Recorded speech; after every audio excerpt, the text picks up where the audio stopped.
গৰুখুটিৰ গীৰ গাইক লৈ বিগত কেইটামান দিন চলি আছে বিতৰ্ক। গীৰ গাই বিতৰ্কক লৈ গৰুখুটিতে প্ৰতিবাদ কৰিবলৈ গৈছিল কংগ্ৰেছী। বাংলাদেশী ভাষাত বেনাৰ ৰয়েছে, যিখন বেনাৰ ৰয়েছে সম্পূৰ্ণ বাংলাদেশ।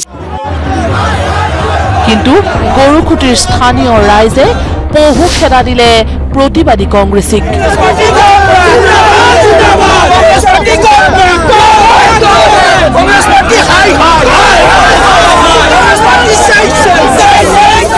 গৰুখুটি প্ৰকল্পত আমাৰ তেজ আছে, অসমীয়া তেজ আছে। যি ঠাইত বাংলাদেশে আমাৰ মাটি দখল কৰি তাত বসতি কৰিব লৈছিল, আমাক খেদি পেলাই, সেই ঠাইত আজি মাননীয় মুখ্যমন্ত্ৰী মহোদয়ৰ সপোনৰ গৰুখুটি প্ৰকল্প হৈছে।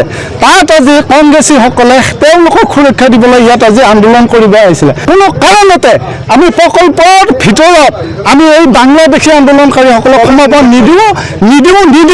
যাবই লাগিব, আমাৰ তেজ থকালৈকে আমি আন্দোলন কৰিম। আমাৰ এই সপোনৰ প্ৰকল্পত আমি বাংলাদেশীক সমৰ্থন নিদিওঁ। আৰু আজি যিসকল আন্দোলনকাৰী আহিছে তাত ভৰি থবলৈ, আন্দোলন কৰিবলৈ, তেওঁলোকৰ উদ্দেশ্য একো নাই। প্ৰকল্পটো বদনাম কৰিব লাগে, সেই ঠাই পুনৰ দখল কৰি বাংলাদেশী তাক প্ৰতিষ্ঠিত কৰিব লাগে।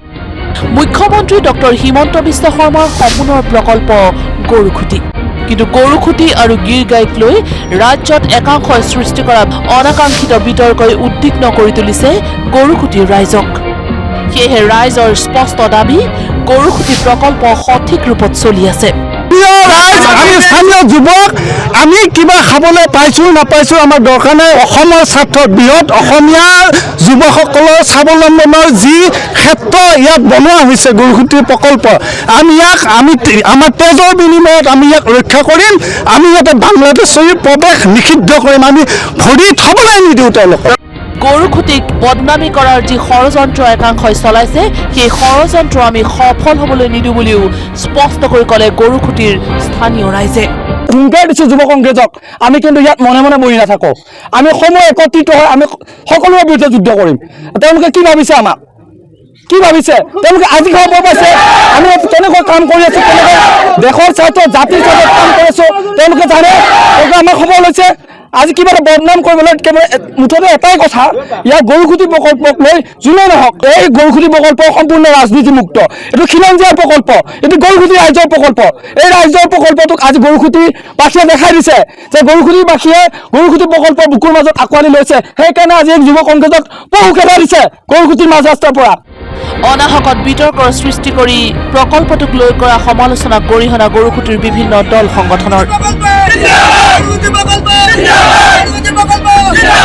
এসময়ত সন্দেহযুক্ত লোকৰ পৰা সৃষ্টি হোৱা ভয় আৰু আতংকৰ মাজেৰে দিন পাৰ কৰিবলগীয়া পৰিস্থিতিৰ মাজতেই ঢলপুৰত মুখ্যমন্ত্ৰীয়ে আৰম্ভ কৰিছিল গৰুখুটি প্ৰকল্প। সেয়েহে গৰুখুটিক সকলো দিশৰ পৰা সুৰক্ষা দিবলৈ বদ্ধপৰিকৰ স্থানীয় ৰাইজ। কেমেৰা পাৰ্চন পল্লৱৰ সৈতে ৰঞ্জিত কুমাৰ নাথ, নিউজ লাইভ।